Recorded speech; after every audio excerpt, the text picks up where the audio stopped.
আমি আপনাকে বলি, আল্লাহ রাসূল সাল্লাল্লাহু আলাইহি ওয়াসাল্লাম বলছেন, মান আরাদা ইউনসা ফি আজালিহি ওয়া ইউবারাকাল্লাহু ফি রিজকিহি ফালিয়াসিল রাহিমা। সহিহ বুখারী সহ অন্যান্য সকল গ্রন্থে রয়েছে।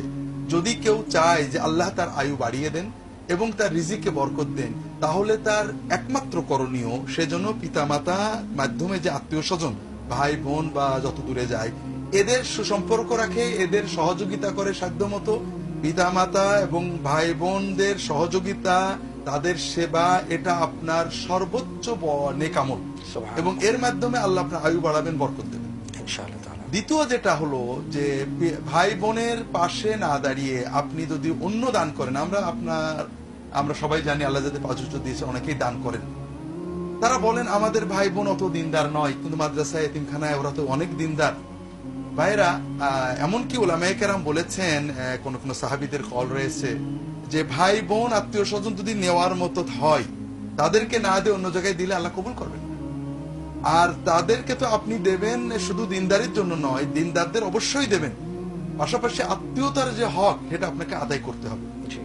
আপনি যদি তাদের বিপদ আপদে সহযোগিতা করেন, তাদের পাশে দাঁড়ান, ন্যূনতম অধিকার আদায় করেন, তাদের বিয়ে শাদী দাওয়াতে যান, আপনার অনুষ্ঠানে তাদের দাওয়াত দেন, অসুখ বিসুখে দেখতে যান, এর বেশি না দেন, তাহলে আপনাকে দায়বদ্ধ হতে হবে না আল্লাহর কাছে। তবে যত বেশি দেবেন সব তত বেশি হবে, বরকত এবং আয়ুতে বৃদ্ধি আল্লাহ তত বাড়িয়ে দেবেন। এটা হাদিসের শিক্ষা।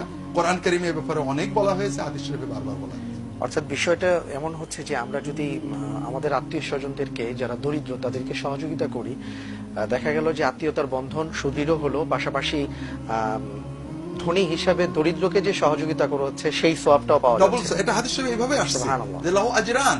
আপনি যদি অন্য কোন তালেবে ইলম গরিবকে সাহায্য করেন, তাহলে আপনি একটা সওয়াব পাবেন।